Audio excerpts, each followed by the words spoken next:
Being outside is good for us. It's that simple. And trails make it easy for us to walk, bike, and be active outside in our own backyards. On the trail, we see people moving, connecting with their communities, making the places where they live great. For 40 years, Rails to Trails Conservancy has led the way, creating trails across the country, making it safer and easier for everyone to get outside. They want you to get involved. Find your trail and start your journey today at railstotrails.org/iHeart and follow at Rails to Trails on social. Canada Strong will help make America great again.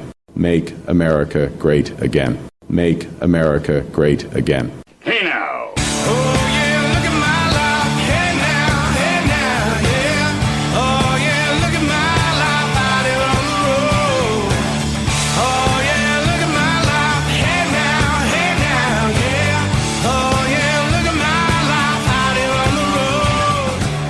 Hey now!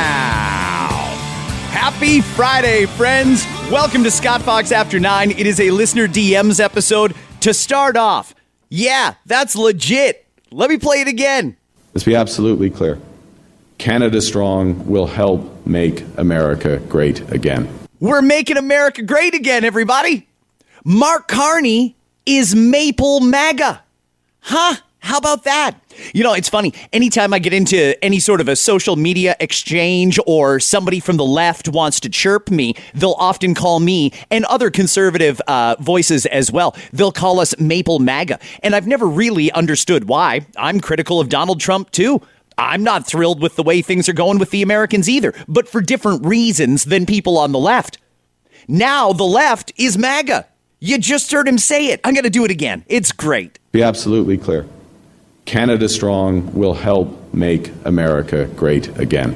We're helping make America great again. That is just beautiful. That was a little bit of Mark Carney's speech in New York yesterday. I'm going to be playing parts of that speech in between the DMs on this episode. And I'm going to try and get it done fairly quickly. We're looking at another nice weekend. It is the final weekend of May. There is a micro blue moon this weekend. That's the second full moon in one calendar month. We had one on May the 1st. We're going to get one on May the 30th, but we're not all that close to the moon right now in our rotation around the sun, so it's going to look smaller. That's why they call it a micro blue moon. Let me get to the first listener DM. This one is from Justina.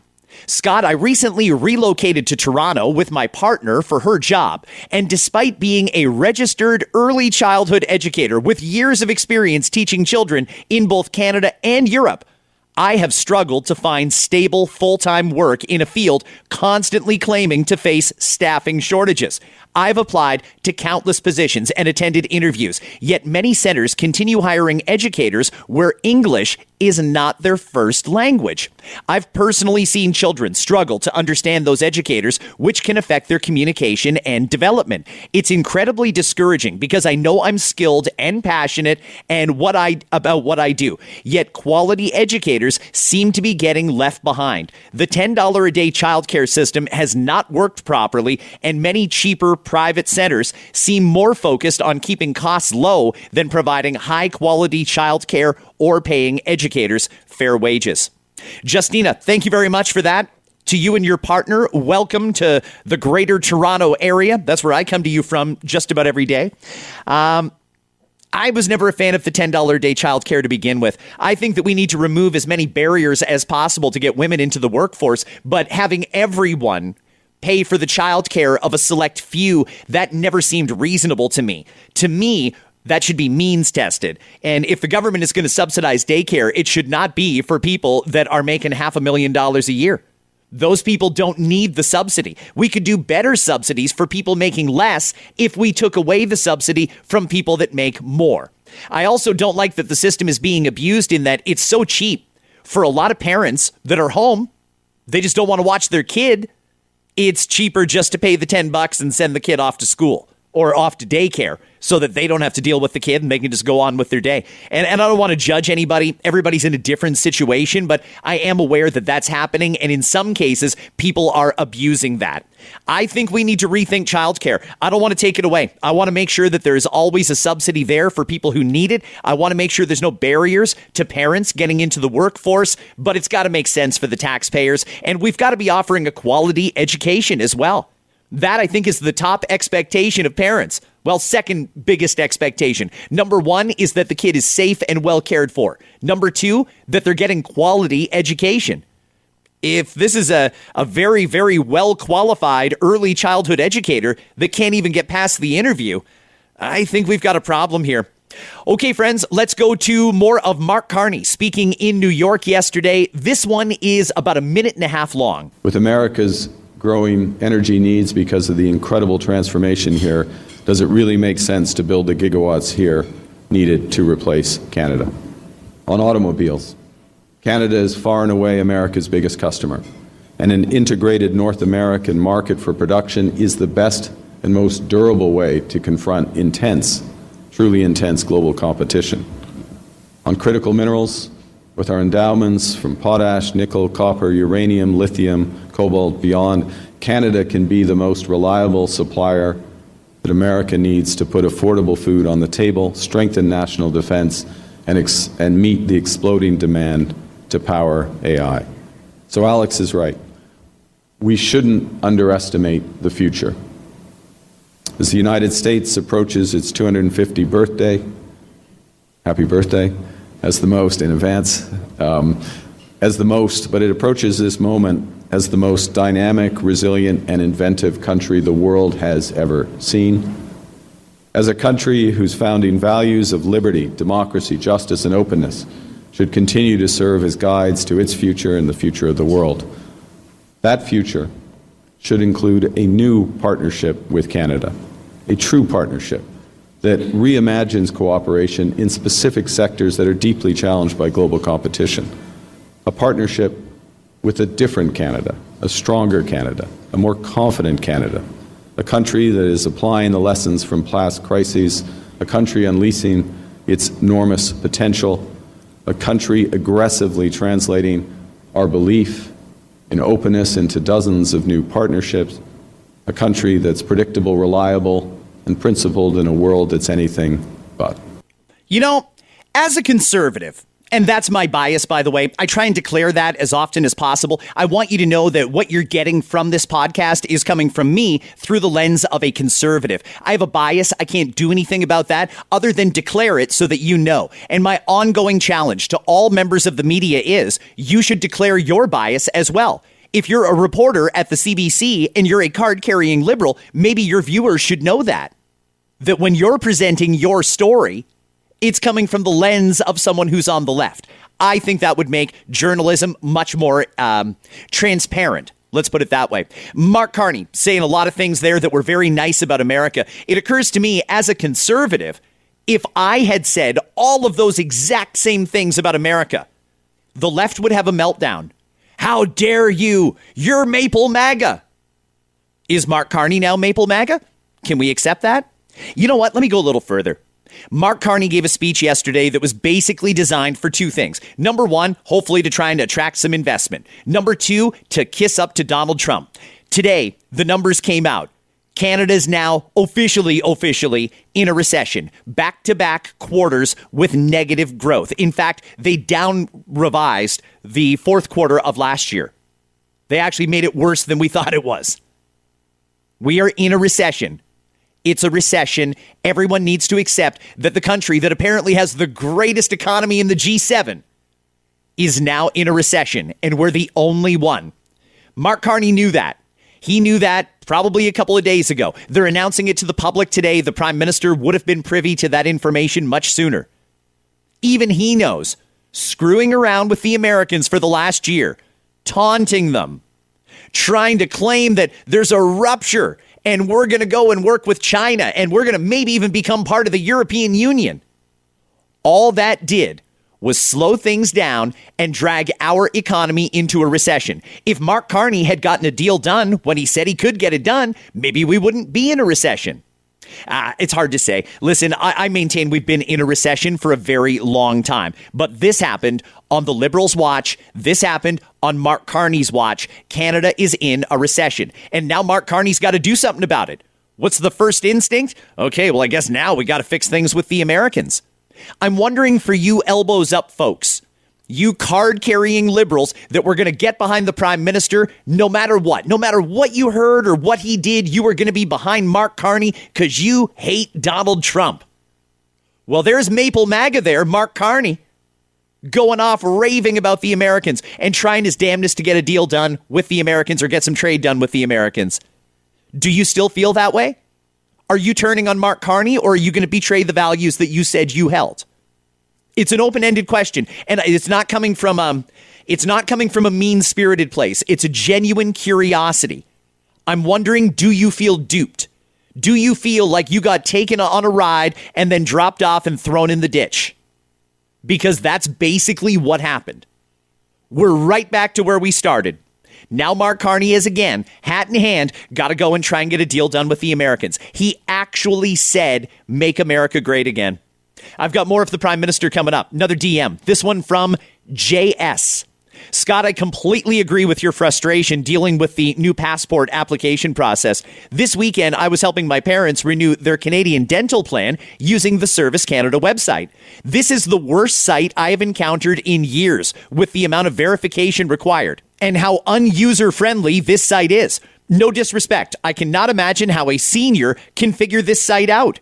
If not, they have to either call in or go to a Service Canada office, adding further burden to the system.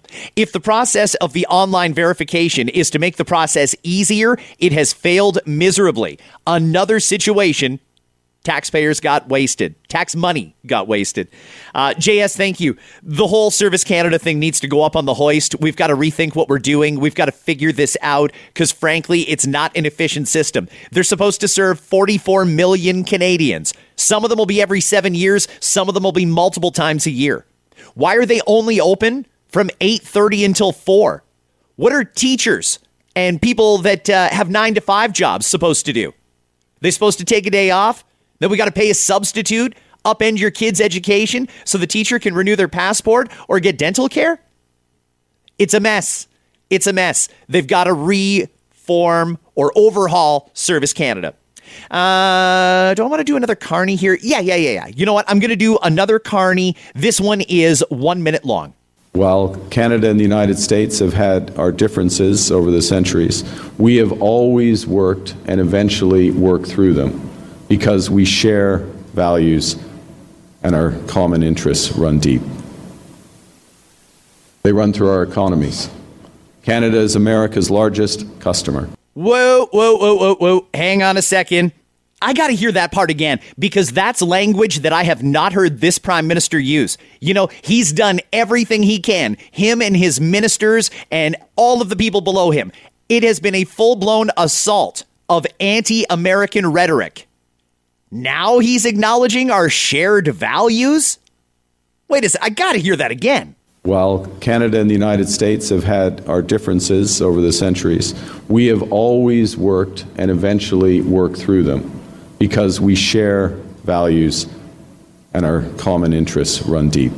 That is nothing like he's been saying for the last year when he needed to make Donald Trump the villain for electoral reasons.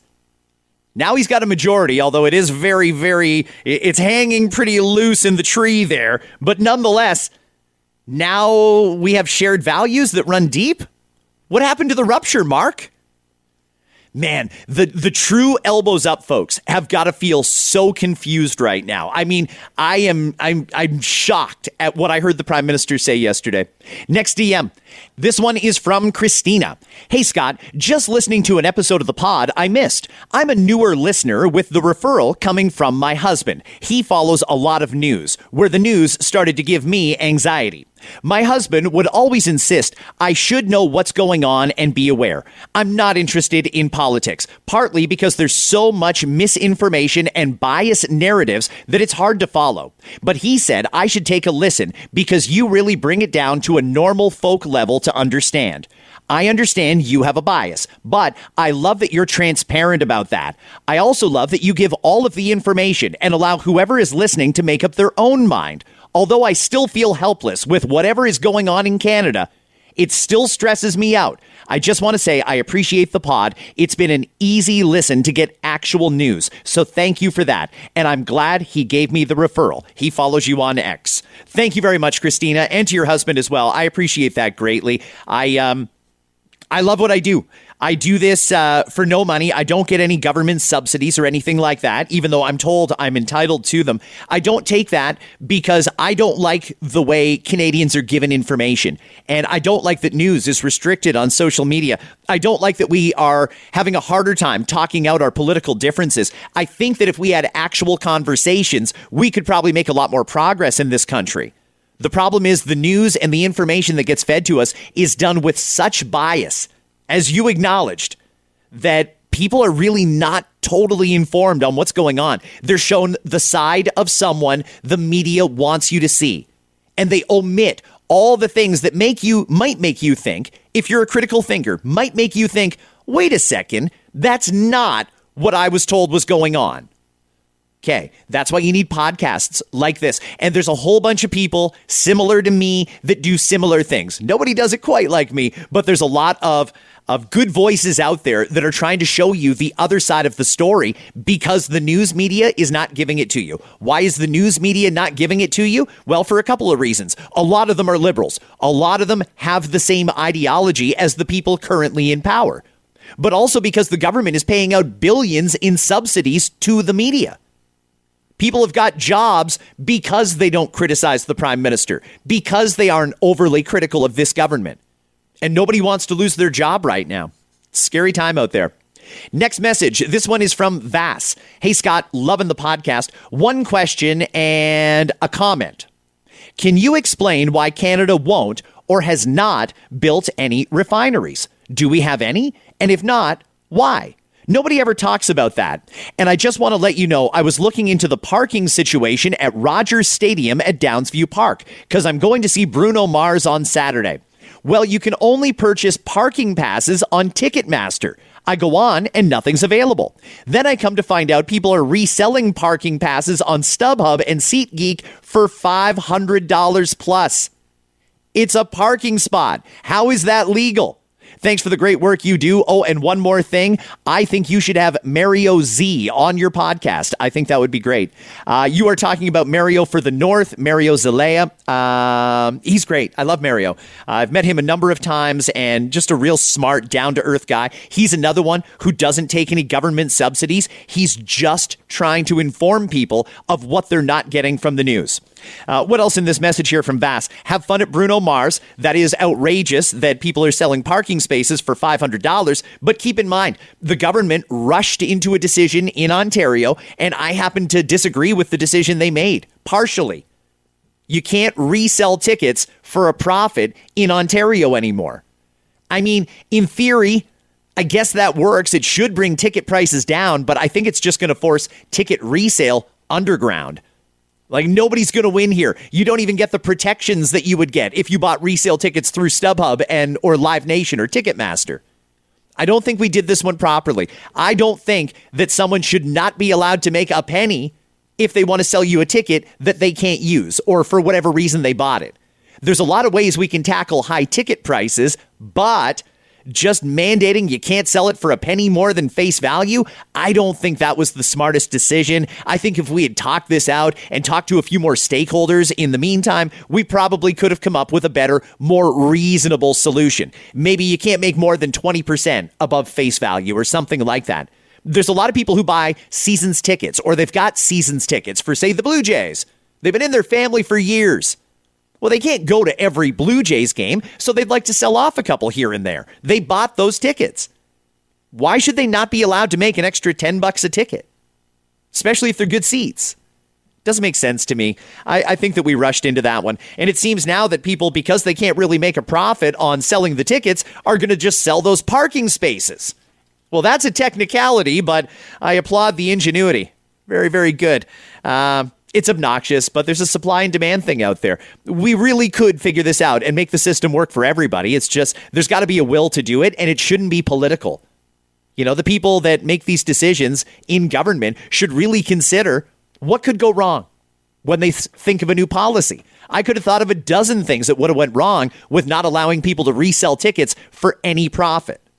No more than face value. Not a great policy. Something needed to be done. I applaud the government for doing something. It's just that's not as good as it could have been. Next DM, and then I'll get to another clip from the Prime Minister. This is from Jackie. Hey, Scott, hope you had a great day. Quick question I'd like to put out to Doug Ford. Did he go shopping on Victoria Day? Just curious. Yeah, we're over a week out now from the Victoria Day holiday. In Ontario, retail was allowed to open. That after Premier Doug Ford tried to go to Home Depot on Family Day and was shocked to find out it was closed. And he went on a rampage. We're going to open it up. Well, what that did was it made a whole bunch of people that otherwise would have had a day off go to work. And the theory was only people who needed the money or wanted time and a half would go into work. Well, it didn't work out that way for a lot of businesses because they didn't have anybody who wanted to do it. So a lot of people that wanted the holiday were compelled to work on the holiday. I'd like to find out if it was worth it. Is there any retailers that want to let me know? Did you make any money on Victoria Day opening up? Or can we just keep a couple of days on the calendar sacred where most people are off, other than emergency services, linemen, and people like that? There's nothing wrong with having holidays. I don't know why we changed that. It's silly. Let's get to another clip of the Prime Minister. This again is him speaking to the Economic Club of New York.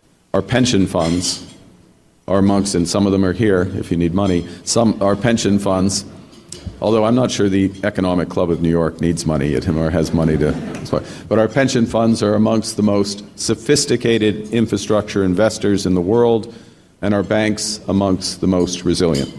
I'm really worried that he's going to sell off our pension fund. And I don't know if he is going to do a good enough job managing it that pensions are going to be available for people who are expecting pensions to be available. I think that's a real dangerous game for this Prime Minister to be playing, especially with his track record. And I think pension plans should be off limits. I don't know why we would take our pension and put it in anything risky or loan it out to other people so they can buy things within our country.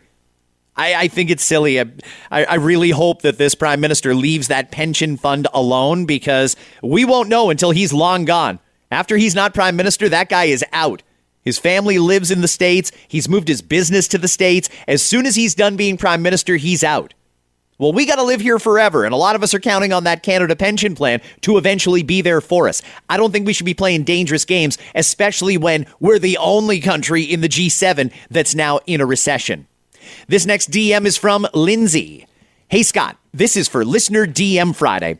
I'm curious if you're following any of the California mayoral election news. Spencer Pratt from the Hills is running for mayor of California. His home burned down in the Palisades fire last January, which is how it all came to be. Anyway, just wanted to know your thoughts on all of it if you're following. He was on Joe Rogan a month ago or so and had a really interesting conversation. I heard some parallels between the state of California to what us in Canada are feeling at the moment here. He even stated their spirits are broken. Whatever this feeling is being felt all over the world. Sad to see places people have called their home for so many years are having to experience this. Lindsay, I've been very loosely following Spencer Pratt's run for, is he running for mayor? Mayor? No. Governor? I don't know what he's running for. Hey, listen, you know what? He can't do any worse. California is one of the most mismanaged states in America. It's being run exactly like Canada was being run under Justin Trudeau. This is a place that should be abundant with prosperity for the middle class. Instead, it's turning into a woke hellhole. People there are not happy, except for the wealthy. And it's the same situation in America. If you've got money, you don't think there's a care in the world. You want to go as woke as you can. You want to double down on all these ideological fantasies. You think all that's great because you're doing okay. Can you not acknowledge, though, that there's a lot of people who aren't doing okay? Here in Canada, we're now actually in a recession. Things are not going well for a lot of people. The haves are doing fine. They're driving a lot of this nonsense. The have-nots are wondering, what the hell? It's like nobody cares. It's very, very frustrating. It's very discouraging. California, probably the best thing California could do. I don't know if it's Spencer Pratt per se, but the best thing they could do is switch to a government that is based on common sense and not on ideology, in my estimation. Next DM is from Ian. Hey, Scott, how come no reporters ask the tough questions to Prime Minister Carney that you probably would? How come reporters don't call him out when he makes statements? It wasn't on the Alberta government's agenda. It's so frustrating to hear Carney make statements in front of reporters and nobody calls him out. Why? Well, Ian, thank you for that DM, by the way. I did touch on this a little bit earlier. There's a lot of people in the media that are liberals. They believe the ideology that started under Justin Trudeau and is continuing under Mark Carney. They believe in that stuff, and they are never going to do anything to make the liberals look bad or to make the conservatives look good, unless they're painted so far into a corner that they can't help it. But there's also a lot of people that are common sense journalists, good people. I know some of them that are just scared to lose their job. They don't want to go against the grain. There are conservatives working at major news outlets in this country, and you'd never know they're conservative.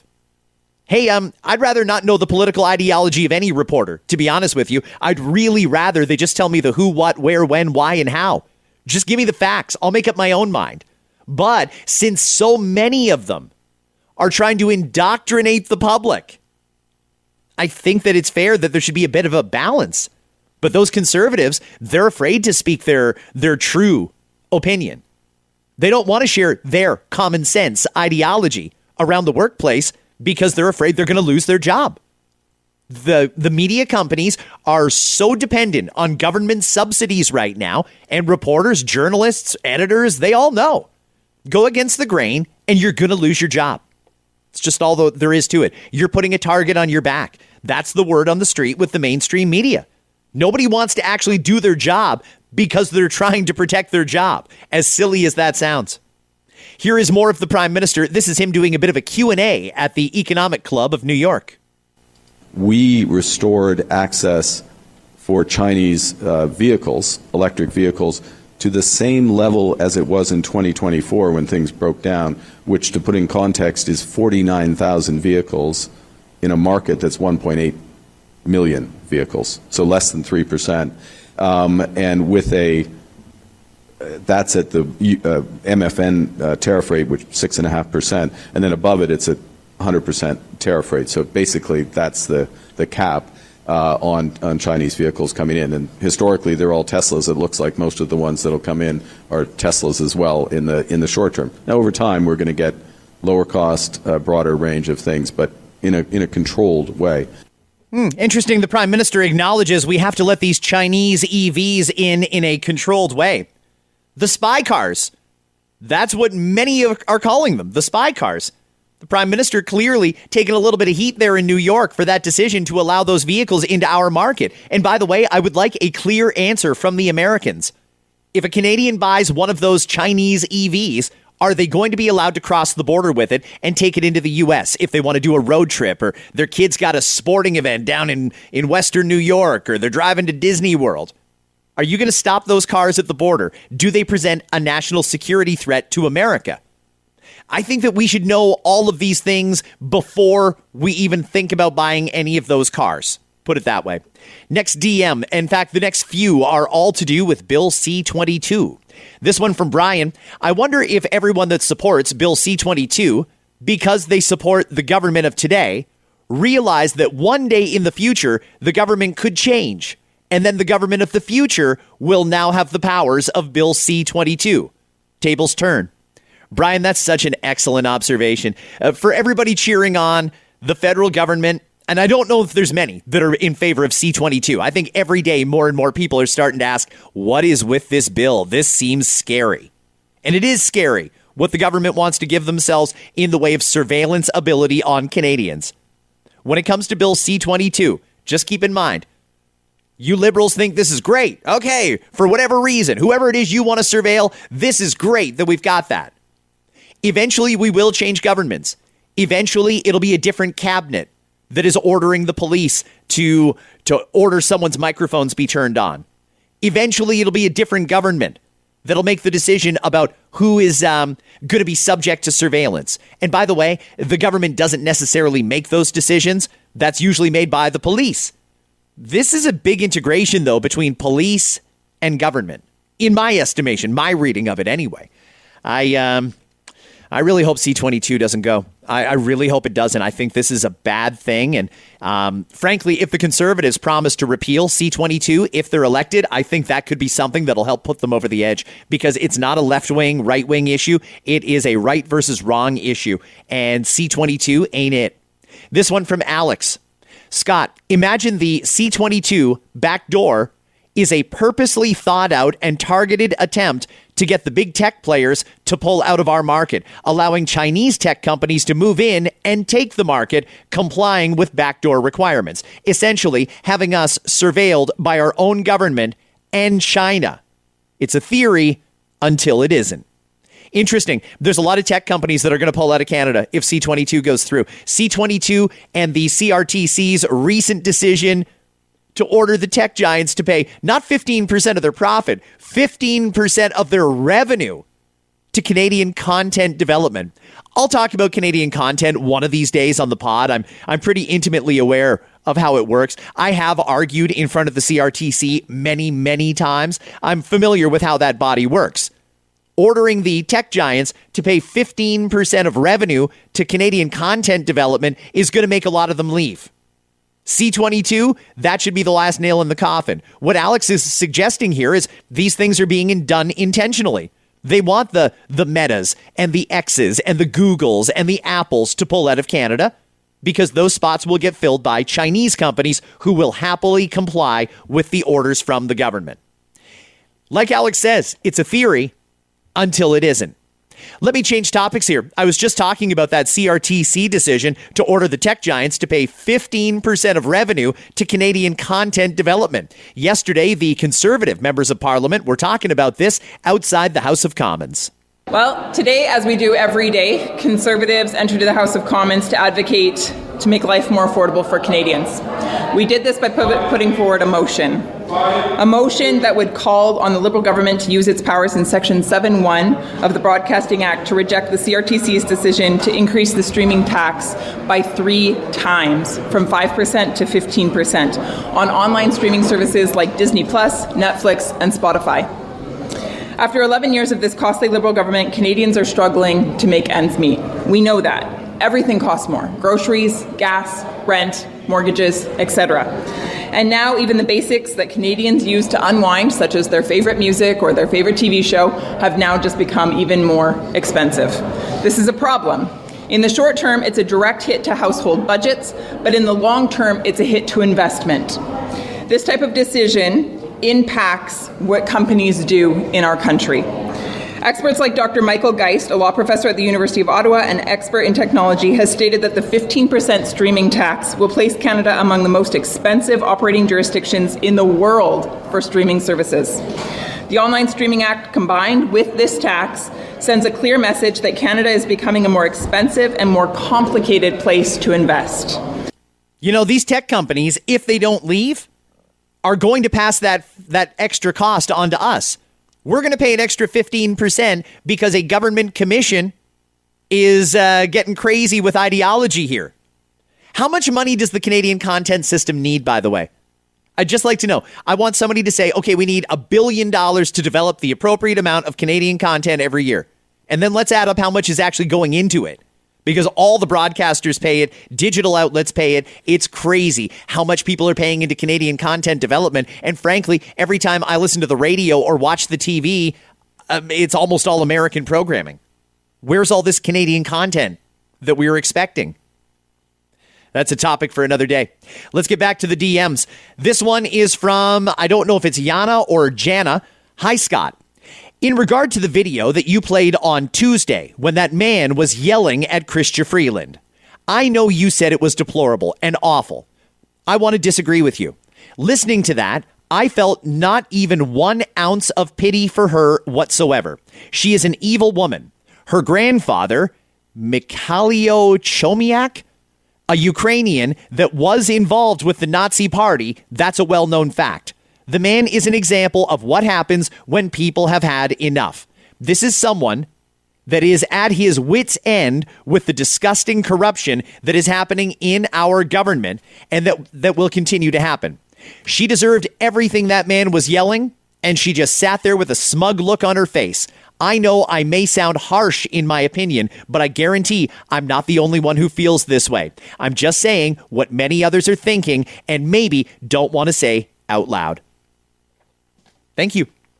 We're allowed to disagree. I disagree with that approach personally. I don't think that was a fair position to put Ms. Freeland in, even though I am no fan of Chrystia Freeland. I talked about this the other day. There's another episode earlier this week where I played that clip. If you want to go back and listen to it, by all means, go back and give it a listen. Here's another clip I want to play for you, and then there's only one more DM that I'm going to fit into this episode. It'll be next. This is on Bill C-22, the Standing Committee on Public Safety and National Security. This is RCMP Deputy Chief, I believe is his title, Brian Larkin. Listen to him talking about C-22. This is about a minute and a half long, but I'm telling you, you should listen closely to this one. Again, Deputy Commissioner, RCMP. I just want to highlight on the notion of encryption. Of course, the world has changed, and the reality is that we currently do have abilities to intercept and to deal with encryption, but the reality is that technology is changing at a greater rate than we can keep up with legislative reform. And you've likely heard from some of my colleagues in policing, including Commissioner Carrick, police leaders and police union executives have been trying to advance a lawful access framework since around 1996. And we've come close multiple times. We believe that the current climate, the geopolitical climate, is a tool that we need. We have significant national security investigations. We have significant serious organized crime investigations where encryption is at the heart of stymieing the prosecution and, quite frankly, the undercurrent of solving those crimes. And so, again, it will come as no surprise to this committee that the RCMP, along with our policing partners and, quite frankly, our colleagues from the service, are supportive of a regime that provides good governance, strong oversight to ensure that there is no unchecked and, quite frankly, puts the privacy of Canadian citizens, but doesn't override those that commit the crimes, those individuals that perpetrate on children, perpetrate on drug trafficking, perpetrate on illicit firearm trafficking. The tools for us are required within C-22 for us to be a modernized police community in Canada. Brian Larkin there. The RCMP is all in on Bill C-22. Are you shocked? The National Police want all the tools the Liberals want to hand them. They want backdoor ways to do their investigations. I think we should say no to this. I mean, I can't imagine what any regular Canadian, even the law-abiding ones that are not committing crimes, haven't and won't commit crimes. Nothing to hide. There's still some things that still some freedoms that we should probably not sacrifice to this government with no clear need or near present danger right now. Last DM I'm going to read. This one is from Kenson. Hey, Scott, DM for Friday. I keep hearing you talk about problematic house price drops, but isn't it just values going back slowly to pre-pandemic levels, which is what it should be? I live in Guelph, and 400K houses in 2019 are 700s now and dropping. We keep talking about controlling immigration, but wasn't that the cause of the value surge in the first place? What are your thoughts? Thanks. COVID made a lot of people do a lot of weird things, a lot of crazy things. The housing market went stupid. People were relocating for different reasons. And yeah, houses went up a lot in value. Since they're coming back down in value, I'm worried because there's a lot of people who are going to end up underwater on their mortgage. There's a lot of seniors that had all of their retirement ambitions tied up in their primary residence. And every day they're losing money because the value of homes is going down. I don't think we needed to devalue homes, and I don't think that this is happening of the natural ebbs and flows of the real estate market. I think it's a terrible economy that's doing this. Fix the economy, and people have a lot more money to spend, and suddenly then we get back up into better values. I don't want to see the housing market crash by any means because it'll be devastating for a lot of people in this country. I think the reasonable solution, and I've been saying this one for about 4 years now, ever since they announced they wanted to go crazy building condos. Condos is not the solution. They need to make entry-level pricing homes. Not try and bring every home that's out there now down to entry-level pricing. They need to make homes at the entry-level price point. These are ones, by the way, that young people can afford, families can afford, people on a single income can afford. Those are the houses they need to build. Or incentivize getting seniors out of these big palatial mansions that they own, that they don't need. They're not to scale for their current family size. Seniors are taking up a lot of real estate, but they don't want to sell because they don't want to lose. You understand what I mean? We've got to... if we just built retirement communities and incentivized the older people not to go into a home, to go into their own home, a detached home, in a residential neighborhood surrounded by other seniors and full of services that seniors want, need, and enjoy, just like the villages in Florida. If we'd built that in every province in Ontario, we wouldn't have the problem that we're having right now. Condo market is a complete and total bust. A bust. I know there's a lot of people who don't like seeing all the condos pop up. Don't worry, there won't be many coming. I think a lot of condo developers have been sufficiently scared out of the market. Interest rates are still way, way, way too high. That's putting people in a situation where they've got to sell prematurely. That's part of the reason that the buyers have got the advantage here, and part of the reason values are coming down. There's a compromise here. Maybe come back down to around pre-pandemic levels. Maybe that's the compromise.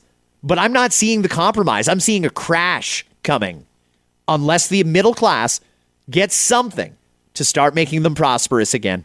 Friends, that's my time. Fun week this week. Thank you. I'll be back here with you Monday with a new episode of Scott Fox After 9. Enjoy your weekend. I'm going golfing. First time this year, and I can't wait. Now I'm going to leave you with the sounds of Pat James and The Whole Truth. Hey now.